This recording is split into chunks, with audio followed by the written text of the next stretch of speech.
major hurricane. His forecasting technique's simple and old-fashioned, but some of the best around. So any threat whatsoever, well, there's still a lot of energy out there. His brain, a meteorological encyclopedia, and for heaven's sakes, he's been drinking out of the same coffee cup since 1982. Welcome to this special edition of Tim Talks. Good morning, Tim. Good morning, Steve. It's a beautiful morning. Oh my gosh, we're outside. We're in the weather. Let's be honest, you've been doing this for quite some time. This will be my 38th hurricane season. Do you like hurricane season? Like is not the right word. I think it's our biggest meteorological challenge. What's the one reason that we're hired as meteorologists? If there was just one, I would say it's hurricane season. Even under our best forecast, we're not going to be 100% accurate. Now, that is extremely frustrating. On the other hand, at least for me, that's why after 38 years, there's nothing boring about this. You know, what I was thinking about today, what makes it so tough for the outlook, that hurricane is so symmetrical, it almost looks like this solid entity, right? Yeah. That nothing is changing. And yet, as we know meteorologically, So many things. and if nothing else, people know what thunderstorms do here, right? They form, they hit, maybe they last an hour, maybe. And the eye wall is really just made of individual thunderstorms that are forming, maturing, and then falling apart. And then just repeating and repeating and repeating and repeating and so therefore, we're trying to give a 6-month outlook to systems that basically reinvent themselves every 45 minutes. It's tough.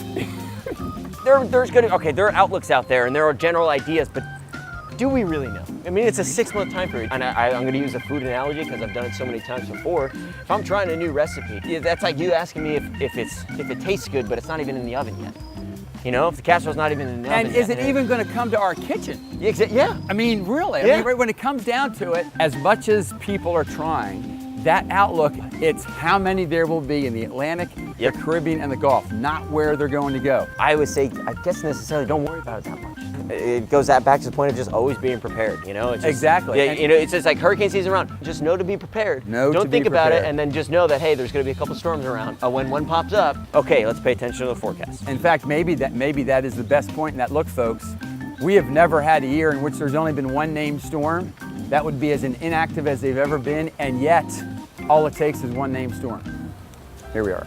We made it. You want some coffee? Well, since we're here, I don't need it, but I might as well get some. How's the weather gonna be? The breeze is coming because it's already almost 30 degrees Celsius. Yeah, it is a little sticky out. Oh no, I'm not complaining. You got pants on. I am the one who wore pants today. Yeah.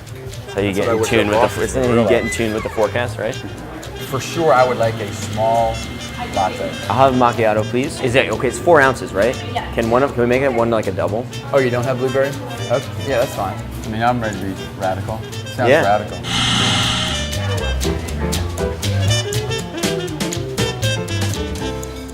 Let me do it. Sure. Thank you very much.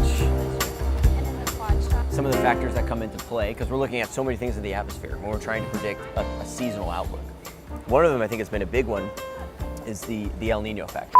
The El Nino is the warming of the equatorial Pacific, which in turn causes a little bit more wind from west to east, and tropical cyclones form from east to west, so it kind of goes in the opposite direction. Tropical cyclones don't like an El Nino. I think we can use an analogy here. Let's do it. So this is a larger cup.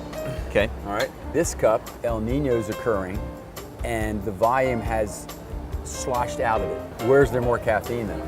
Your quad, I would suspect, has way more caffeine. Yeah. I think that's what's happening to our oceans. Our oceans have more energy, caffeine in them, than they used to have. Which one tastes better? Well, I can tell you that that's probably going to be more interesting, but I'm not sure if we want a quad macchiato year, tropically speaking, to hit us. Heat is a measure of energy, right? Yeah. So really all we're saying is the oceans are warmer, there's more energy out there. And it's just elevating the bar a little bit from everything that can happen. In 1982, if there were 9 to 10 named storms, I mean, that was considered a average to maybe active season. Now, if we were to have just 9 to 10, that would be considered a quiet season. There could be a hurricane season with 2 storms, and one of them is a Michael, is an Irma. And people are gonna say, wait, that was an inactive season? My whole neighborhood is devastated. Exactly, which is exactly why we don't like to focus too much on the outlook.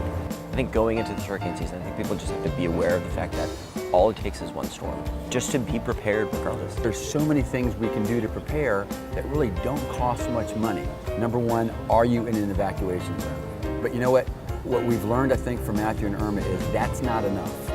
Know to the 1 foot level what your elevation is. And maybe you think you live in the world's biggest, strongest castle. It's still going to impact your life.